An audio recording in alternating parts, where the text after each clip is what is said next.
Hi నమస్తే welcome to my media నేను మీ KVR. Doctor YS Rajasekhara Reddy 75వ జన్మదినం సందర్భంగా ఇటు ఆంధ్రప్రదేశ్ లో అటు తెలంగాణలో పెద్ద ఎత్తున ఆయనకు ఘన నివాళి అర్పించే ప్రయత్నం కాంగ్రెస్ చేసింది. చంద్రబాబు అధికారంలోకి వచ్చిన నేపథ్యంలో వైఎస్ రాజశేఖర రెడ్డి స్మరణ పెరిగిపోవడం కూడా ఇప్పుడు ఆసక్తికరంగా గమనించాల్సిన అంశం. కాకపోతే ఈ పర్వదినం రోజే అంటే కాంగ్రెస్ శ్రేణులకు వైఎస్ రాజశేఖర రెడ్డి జయంతి ఎంత పెద్ద పండుగ రోజో తెలిసిందే. అట్లాంటి రోజే కాంగ్రెస్ లో పదవుల్లో పొందేరం నామినేటెడ్ పదవుల జాతర పెద్ద ఎత్తున సాగింది అనమాట. ఏకంగా 35 మంది కార్పొరేషన్లను నియమిస్తూ ఉత్తర్వులు జారీ చేసింది. వాస్తవానికి ఈ జియోను మార్చి 15 అంటే ఎన్నికల నోటిఫికేషన్ రావడానికి 2 రోజుల ముందే విడుదల చేసిన. అప్పట్లో అంటే ఎన్నికల కోణంలో పార్లమెంట్ ఎన్నికల్లో పదవులు రాని వాళ్ళంతా సహకరిస్తారో లేదో అన్న ఉద్దేశంతో దాన్ని హోల్డ్ లో పెట్టారు. అదే జియోను మళ్ళీ ఇప్పుడు రిలీజ్ చేసి పేర్లు కూడా ప్రకటించారు అనమాట.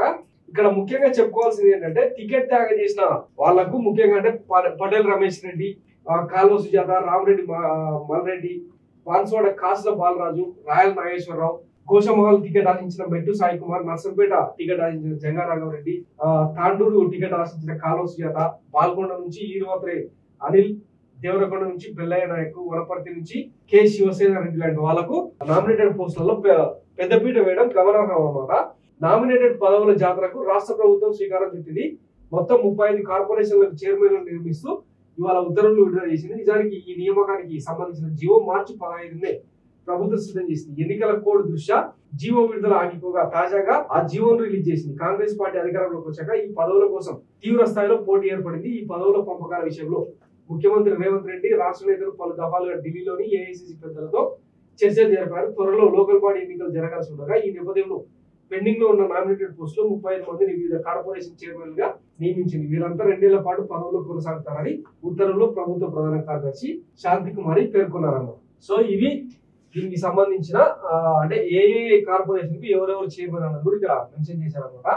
Yes Anvesh Reddy speed development, seeds development, Kasula Balaraju agro industrial development, Jangaraghavareddy oil seeds development corporation, Manala Mohan Reddy రాష్ట్ర సహకార సంఘం, Rayala Nageswararao state warehousing, Gnaneshwar Mudiraj cooperative society, Mettu Sai Kumar మత్స్య సహకార సంఘం, ఎండి రియాజ్ తెలంగాణ స్టేట్ గ్రంథాలయ పరిషత్, Podembiraiah state forest development, Kalva Sujatha state Aryavaishya corporation, R Gurunath Reddy state housing corporation, N Giridhar Reddy సెట్వింగ్, Janak Prasad state minimum wages advisory board, M Vijayababu state irrigation development, Naidu Satyanarayana రాష్ట్ర హస్తకళల అభివృద్ధి, Anil Eravatri state mineral development corporation, T Nirmala Jaggareddy భార్య state industrial infrastructure, Anitha Prakash Reddy state trade promotion corporation, Manne Satish Kumar state technology services, Chella Narasimha Reddy state urban finance infrastructure, K Narender Reddy Satavahana urban development, E Venkatarama Reddy Kakatiya urban development,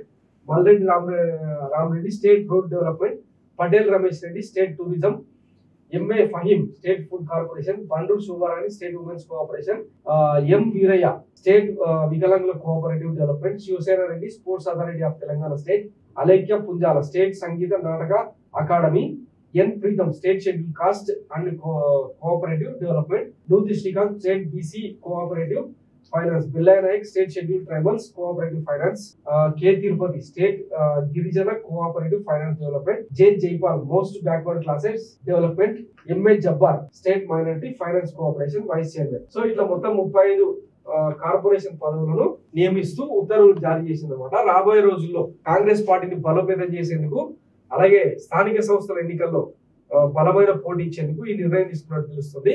ఇకపోతే ఇప్పటికే BRS ను week చేసేలాగా ఆ 7 ఎమ్మెల్యేలను 6 ఎమ్మెల్సీలను కాంగ్రెస్ లో చేర్చుకున్నారు. ఇంకా రాబోయే రోజుల్లో అంటే రేవంత్ రెడ్డి గతంలోనే చెప్పింది కదా, ప్రతి 2 రోజులకు ఒకసారి కారుకు సంబంధించిన కొన్ని పార్ట్స్ ను ఊడబీక్తామని చెప్పి దానికి తగ్గట్టే ఊహకందని విధంగా కనీసం 3వ మనిషికి లీకేజ్ అనకుండా ముఖ్యంగా పొంగులేటి శ్రీనివాస్ రెడ్డితో కలిసి ఈ చేరికలకు కసరత్తు చేస్తున్నారు.